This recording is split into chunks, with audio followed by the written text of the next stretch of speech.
The bottom line is it's unconscionable.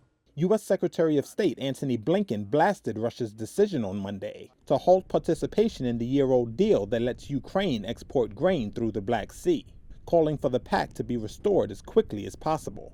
So the result of Russia's action today, weaponizing food, using it as a tool, as a weapon in its war against Ukraine, will be to make food harder to come by in places that desperately need it. This should be restored as quickly as possible. And I hope that every country is watching this very closely. The move by Moscow came just hours after it said a, quote, terrorist attack struck a strategic bridge linking the Russian mainland to Russian-occupied Crimea.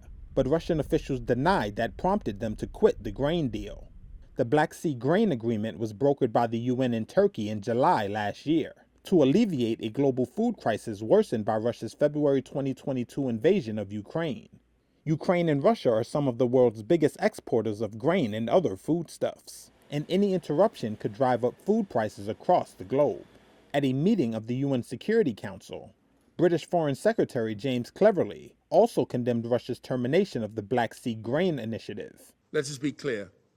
Russia's actions are taking food out of the mouths of the poorest people across Africa, the Middle East, and Latin America.